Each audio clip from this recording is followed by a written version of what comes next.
How do you move forward without hurting the individual? That's a good question, actually. And it's a very simple answer. You may not be able to move forward without hurting them. You may have to move forward, and it's going to hurt them. You don't control whether a person is going to be hurt by that separation or not. They control whether they're going to allow themselves to be hurt by that departure. Because if it's time for the season to close and God have given you instruction, you cannot concern yourself with how they're going to get along. You got to go and follow what God has said and move on. If not, you're going to be the one hurt, and you're going to miss what it is that the Lord has told you to do. Because I'm here to tell you that quite often the season has closed, the chapter has gone into a new one, but people remain in the past. And so now not only are you hindering yourself from progression, you sticking around the hurt person, trying to make something that was never intended to heal. Ever tried to put something on a wound that was big enough that needed a stitch? And you said it's been bleeding for 3 days. And you eventually had to go and actually get some stitches or get some type of suture or something from the doctor's office so that it could stop the bleeding. Well, that's what we do when we try and mask what God has told us to move on from. There's a lot of us in here today that the Lord has even revealed that He's giving you instruction to move on. And you stay.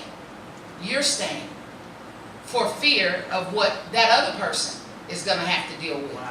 That's not your ministry. You cannot worry yourself any longer with how they are going to cope. That's what God is there for. You obey. If you obey, don't worry about if they're going to be okay.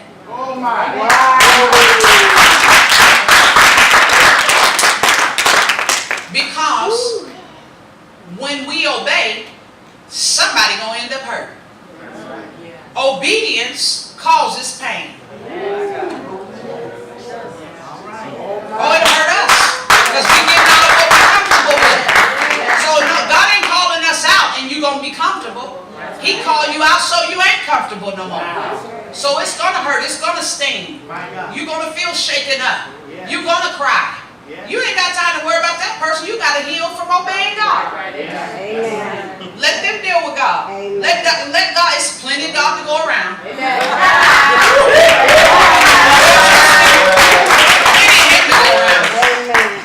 Let Him be the surgeon.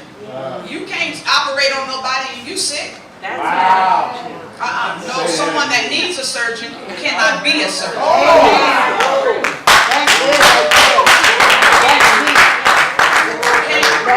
And that's the problem with a lot of things, a lot of relationships, a lot of situations. We try to fix someone else.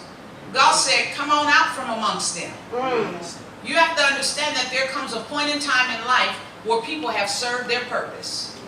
And once their purpose has been served, the chapter closes.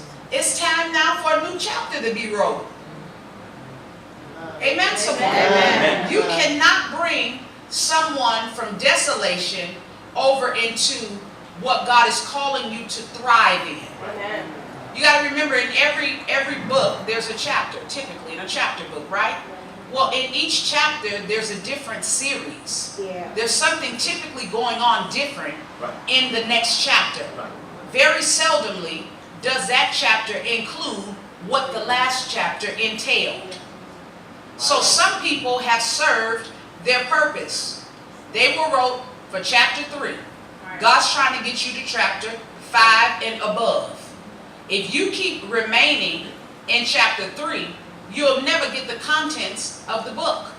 You're going to stay in chapter 3. Your understanding won't go past that. And the Lord is constantly elevating other people around you. And you're trying to swim amongst an environment that you haven't even been trained for. See, because the book, each chapter is a training course. So no need to keep trying to hold on. Have you ever been on a job job, and then when you go to the training, there's a lot of people in there, and you all meet each other. Hey, how's it going, or whatever. And then when the second day of training comes, some of those people aren't in there anymore. And you say, oh, I wonder what happened. We was talking or whatever. And then by the time you start the job, about 5 of them people that was in the training, not even because they weren't qualified. It takes a process to really know who is going to be a part of the process of elimination.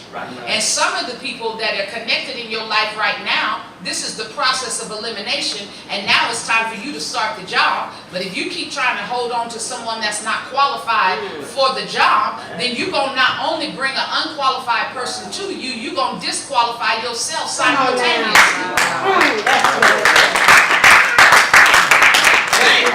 That person hurt, and I know I ain't did nothing. If God spoke to me, I'm gone. Deuces.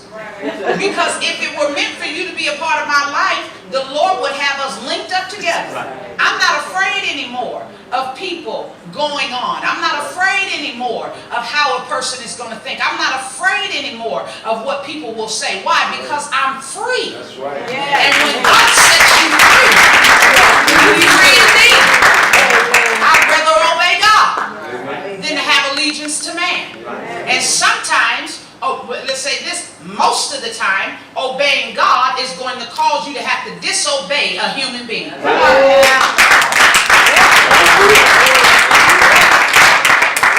That's just that. We have to get ourselves geared up for it. We have to have enough faith. Don't keep pondering it. When God say go, go. It's no, you don't have to look and say, all right, well, wait.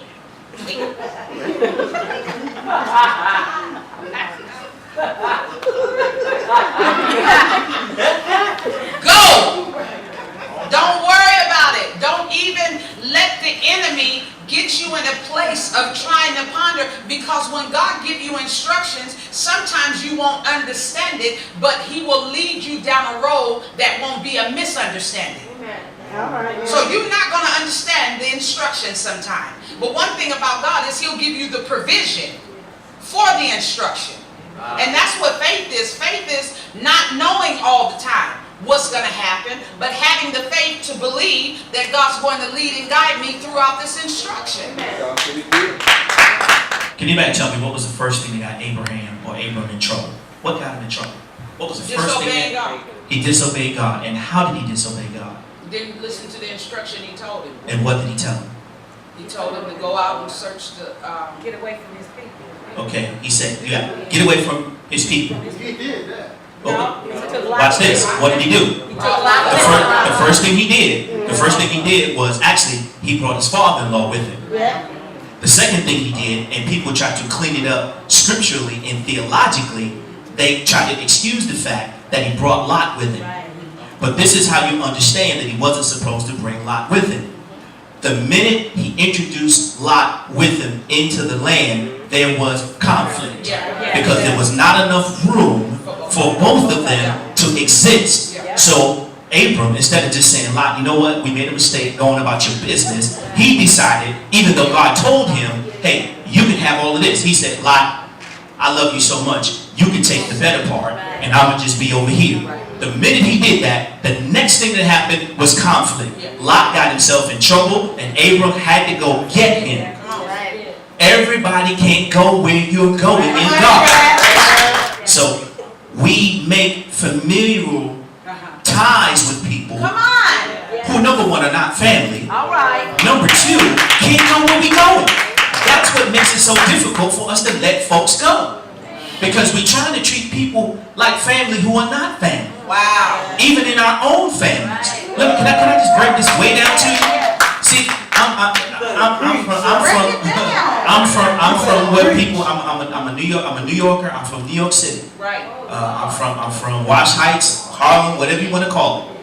My cousins and them, they still live there. God bless them. For me, that was not my final destination. They have lived there all their lives. God bless them. I'm never going back there. They can't come with me.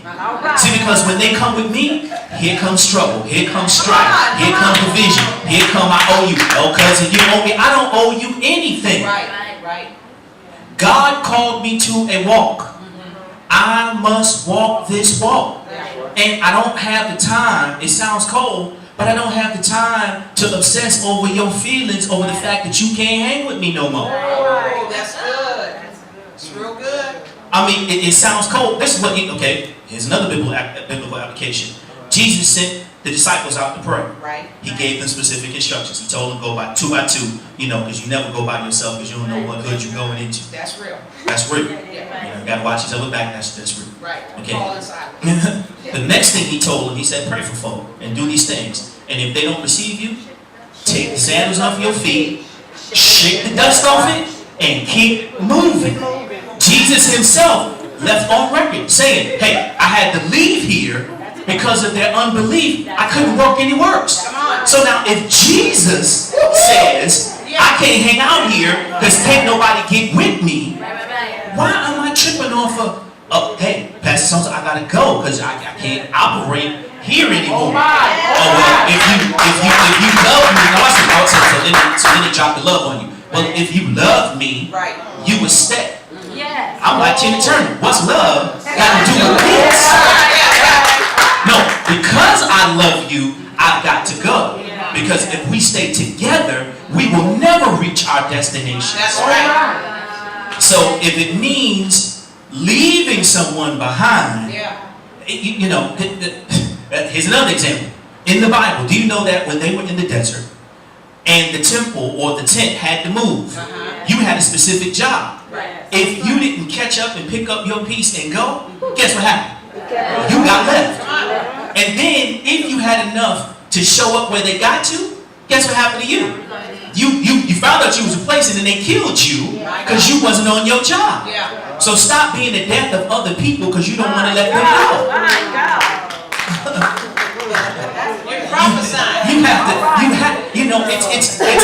It's business. This is the biggest reason why Moses couldn't get in the promised land. Because Moses loved the people more than he loved the mission of God. Oh, you're saying, how does that work? Well, see, I know that Moses cared more for the people because when God told him to touch the rock, Moses got mad at the folks and hit the rock. So now I understand that Moses' issue wasn't with the rock or with God, it was with the people. Wow. And as a result, God said, okay, well, you want to hang out with them and do this because you angry at them? Okay, I got you, but you're going to stay over here with your angry self and these angry folks who are not going into my promised land. Right.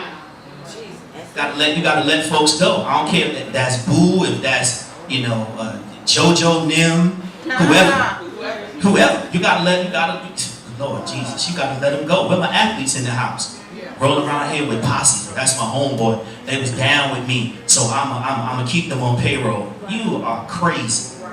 You are absolutely out your mind. Don't nobody who was broke with you know how to be rich with you. You don't even understand what it takes to be rich yourself.